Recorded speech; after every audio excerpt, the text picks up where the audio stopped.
So ayun, good day sa inyo guys. Welcome back ulit sa ating channel. Ngayong araw magkakabit tayo ng bagong radiator at papalitan na rin natin yung radiator hose. Tara guys, pakita ko sa inyo.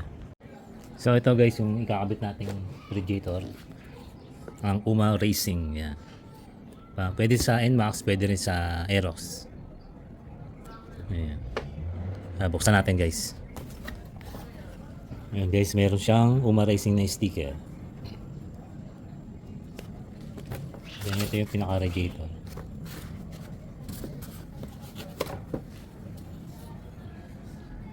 Ayan, kulay black. And meron siyang naka-engrave na Uma Racing, yung with logo nila yan. Pero ito parang ano lang spray lang na binakat lang, parang gano'n. Then ganyan kakapal. I think makapal lang siya ng konti sa stock. Mamaya makikita yung difference ng dalawa. So ito may kasama din siyang radiator cap. Ayan. May sticker na Uma.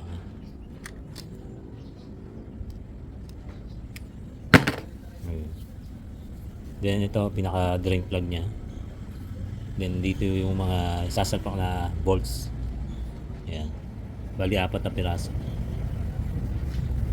Then may kasama siyang spacer yan guys. So yun lang. Then ito yung kaabit nating radiator hose yan. Samco. Pwede sa NMAX, pwede sa Aerox. Kulay black lang para malinis tignan guys. Kasi pag nagpula tayo pangit na. Dadami na kulay. Then may kasama na rin siyang mga hose clamp na stainless. Then ito gamit nating radiator coolant. Ayan. Napakalaki 3 liters. Kasi ginagamit. Bumili rin ako ganito kalaki dahil gagamitin ko sa sasakyan, sa big bike. Ayan. So yun. Ready to use na yan. Ayan. So ito guys yung ating stock na radiator. Ayan. Manipis lang siya talaga. So ayan. Hindi natin malagay yung cover kasi gawa nitong red lock. Tumatama dito. Masusunog na kaya wala siyang cover. So ayan. Tala guys, kabitan natin. So ngayon, baklasin muna natin to guys.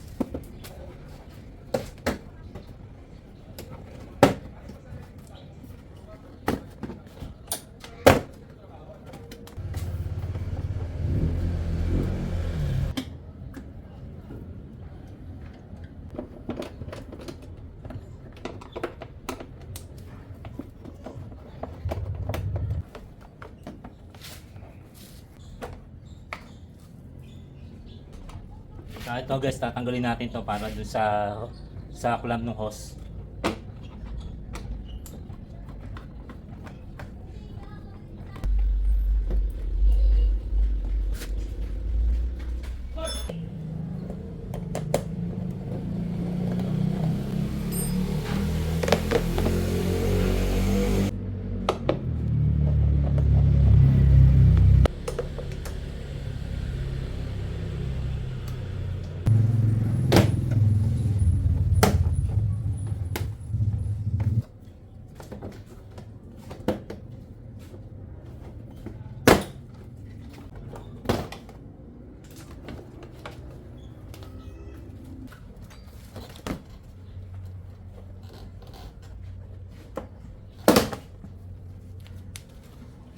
So yun, tanggal na nga natin yung kaha dito sa side. Ayun, makikita na natin yung pinakamahabang hose dito. Ayan. So doon na siya nakakabit. Ayan. I-press lang natin yung pinaka-clamp na yan ng long nose. So kahit anong plies. Ayan. And then sa kabila, ayan guys, malinis, walang nakaharang mga wire. So mabilis magtanggal dito. Pangalawang hose ito guys, yan. Parang letter S na yan. Dito sa baba at sa taas. Then yung pangatlo yung maliit na yan. So mas madali. Madali lang naman. At ngayon sahurin na natin yung yung coolant nito guys. So ayan guys, bago natin tanggalin yung mga hose na yan, i-drain muna natin yung coolant nya. At ito meron tayong panahot na malaki-laki.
1 point.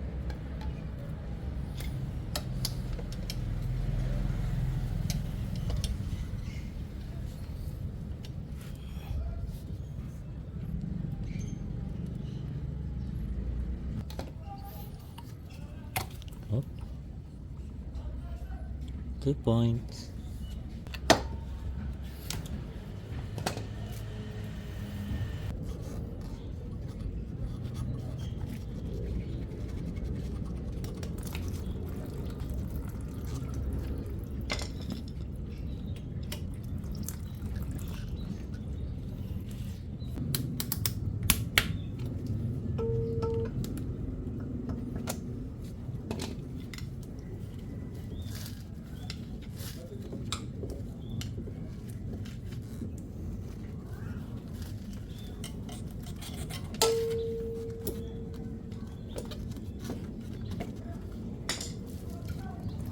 Three point.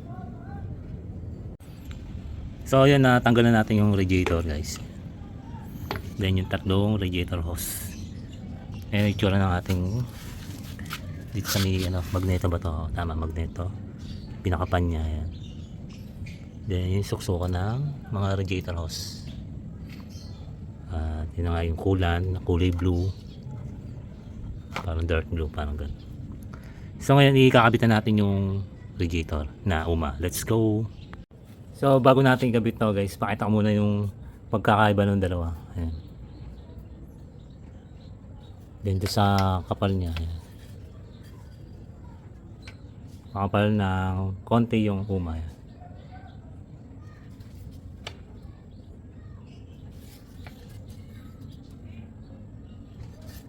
Pero mas makapal pa rin yung BRD guys. Ayan.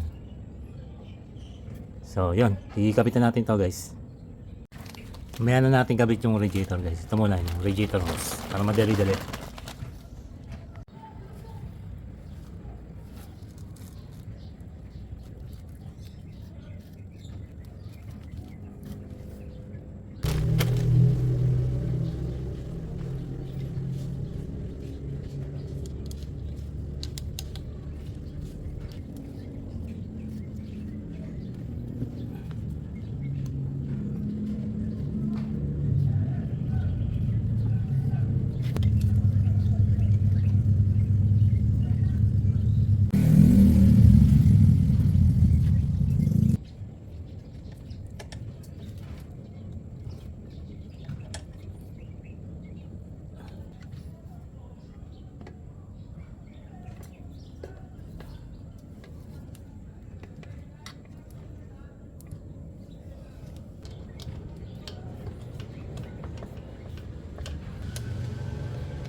So yun, nakapitan natin itong UMA radiator guys. At yung dalawang hose. Next natin yung pinakamahabang hose dito. Madali-dali na. Let's go!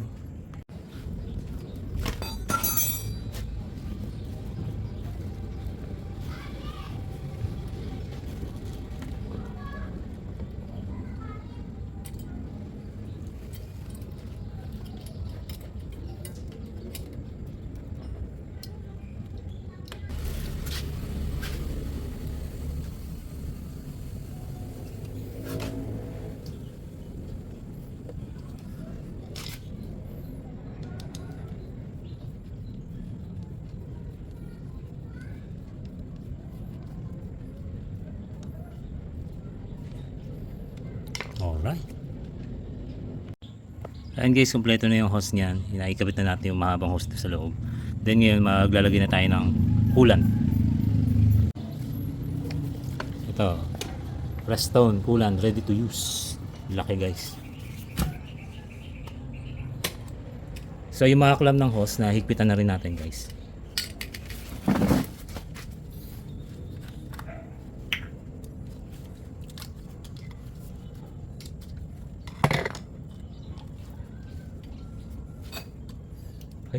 hapon. Ano ba yan?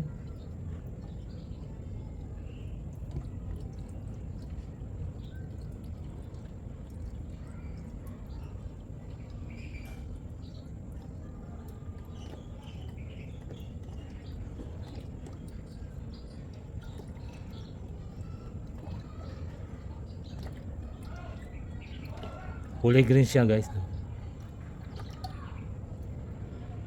Pwede naman kahit anong kulan. Ayan. So ngayon ibubuksan natin yung motor. Tatanggalin natin yung bubbles.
Unti-unti lang guys ha. Basta pagka bumababa, saka lang kayo magdadagdag. Kasi may mga hangin sa loob yun eh. Parang din kayo nagbi-bleed ng ano yan, preno. Kasi nga na-drain natin yung coolant niya. So nawala ng pondo. Then lumaki pa yung radiator niya.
So ayun guys, dito na nga nagtatapos yung ating tutorial about dito sa pagkabit ng radiator na Kuma Racing at pati ng mga sampo hose. Paano babaklasin, paano ikakabit, kung ano ba yung dapat unahing ikabit, tanggalin. And then nalagyan na rin natin siya ng coolant. So far, nung binuksan naman natin yung makina, okay naman yung kanyang na naging resulta. So yun, sana may natutunan kayo guys. At sa mga hindi pa nakasubscribe dyan, then mag-subscribe na po kayo. And pahit na rin yung notification bell para updated kayo sa mga videos na gagawin.